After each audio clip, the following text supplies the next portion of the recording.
Mali's Economy and Finance Minister Aluseni Sanu has called on Moscow's support to help expel terrorists and their foreign sponsors from the country.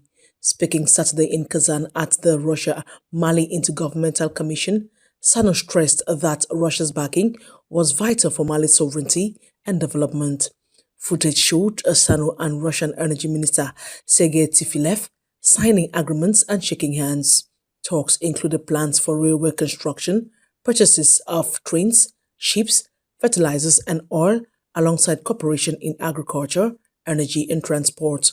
The two sides also signed a memorandum of standardization between Rostandart and Mali's Amanom. Tifilev hailed Mali as a key partner, saying the cooperation was important not only for both nations, but also for the wider Sahel region. Russia's Economic Development Minister Maxim Reshetnikov has hailed Tanzania as Moscow's most important partner in Africa, calling it a gateway to East African markets. Speaking last Friday, May 15, at the Russian-Tanzanian Business and Investment Forum in Arusha, Reshetnikov said bilateral trade hit a record high in 2025, growing nearly 20%. He highlighted Tanzania's natural resources and rising demand for energy as key opportunities. Russian companies Gazprom and Novatek expressed interest in comprehensive gas projects from extraction to sales, while talks are also underway to establish direct flight connections. The forum brought together nearly 300 importers and exporters, with Russia represented by food producers, investment banks, and energy firms. Russian Foreign Minister Sergei Lavrov met with Equatorial Guinea's Foreign Minister Simeon Oyono Esono Angwe in Moscow on Monday, May 18, to discuss strengthening bilateral relations and key international issues. The talks followed an invitation Lavrov extended during the Russia-Africa Partnership Forum in Cairo last December. Both sides highlighted the importance of their partnership, with Lavrov pledging that Moscow is always ready to continue military technical cooperation. Footage of the encounter shows the ministers signing documents and exchanging handshakes as discussions focused on expanding cooperation in defense, trade, and technical development. Officials say the meeting underscores Russia's growing engagement in Africa, positioning Equatorial Guinea as a strategic ally amid global tensions. Hundreds of demonstrators took to the streets of Athens on Sunday for the 43rd Marathon Peace March, calling for peace and denouncing Greece's alignment with Western military alliances. Footage showed protesters carrying Palestinian, Cuban, and Idai flags, alongside banners reading "No participation in the slaughter" and "Close the bases of death." The march passed symbolic sites, including the U.S. Embassy and the Ministry of National Defense. Union leader Georgios Stephanakis said the imperialist wars sacrifice ordinary people for the interests of the powerful, while others demanded Greece disengage from military conflicts. Organized by Idai as part of nationwide anti-imperialist action, the march comes as NATO's Suda Bay naval base recently hosted the USS Gerald R. Ford for repairs after a major fire. Beijing hosted the inaugural Outstanding Diplomatic Envoy Medal ceremony on Monday, honoring 8 foreign diplomats for their contributions to international friendship and cooperation. Footage of the event showed Chinese Foreign Minister Wang Yi presenting the award to veteran Russian diplomat Andrei Denisov, who reflected on the transformation of Moscow-Beijing relations from strained Soviet times to what leaders now call their highest level of history.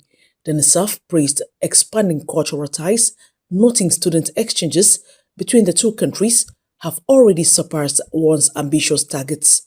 Other recipients included ambassadors from Pakistan, Kazakhstan, Saudi Arabia, Colombia, Uruguay, Cambodia, and Chad.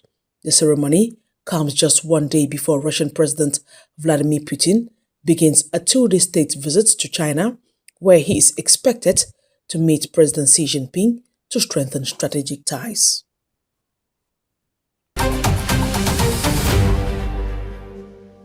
Bangladesh is facing one of its worst pediatric health crises in decades as a devastating measles outbreak has claimed the lives of 459 children in just 2 months. Hospitals are overwhelmed with nearly 58,000 patients treated nationwide. Dhaka has been hardest hit, reporting 200 deaths and over 31,000 cases. Footage shows a crowded pediatric wards where desperate parents cradle feverish children, many struggling to breathe under plastic oxygen masks. Doctors warn measles is the most contagious virus globally, spreading rapidly in Bangladesh's dense, malnourished population, where vaccination coverage is just 59%. Experts blame political instability and funding shortages for derailing last year's mass immunization drive. In response, the government, UNICEF and WHO have launched an emergency vaccine campaign targeting 18 million children while the military sets up temporary hospitals.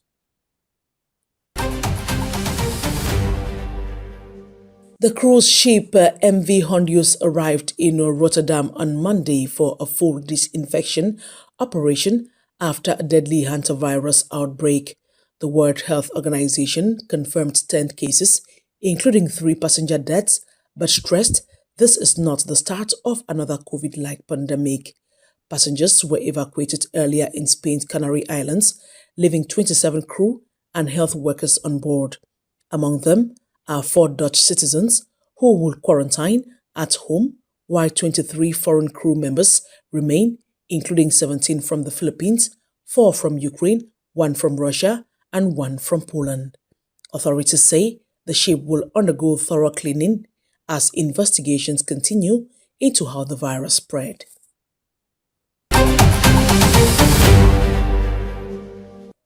A sudden Ebola outbreak has forced the closure of border crossings between the Democratic Republic of Congo and Rwanda, stranding travelers in the city of Goma on Sunday.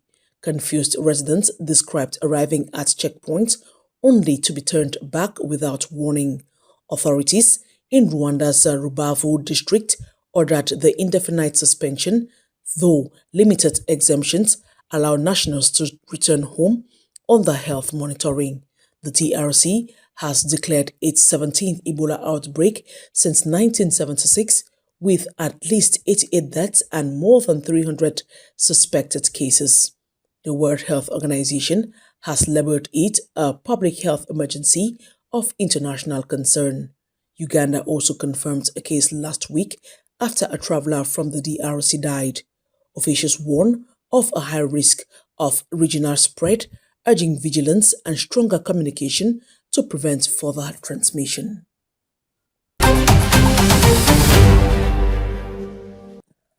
Rwandan President Paul Kagame has called on African nations to leverage their immense resources and reject exploitative partnerships that undermine the continent's economic sovereignty. Speaking recently at the Africa CEO Forum in Kigali, Kagame questioned why Africa remains at a disadvantage despite its vast energy, mineral wealth, and abundant human capital. He stressed that the continent has the potential to build the world's largest middle class and must stop losing resources cheaply to foreign powers. Responding to global geopolitical tensions, Kagame urged leaders to treat uncertainty as a wake-up call for an opportunity to reclaim independence. The 2-day forum that ran from May 14 to 15 and considered as Africa's largest private sector event brought together heads of state and more than 2,000 business leaders from 75 countries under the theme Scale or Fail, Why Africa Must Embrace Shared Ownership.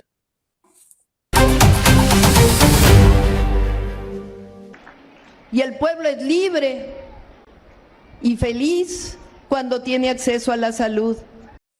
Mexican President Claudia Sheinbaum inaugurated the Dr. Agustin Horan General Hospital in Merida over the weekend, calling it the largest hospital in southeastern Mexico and Central America.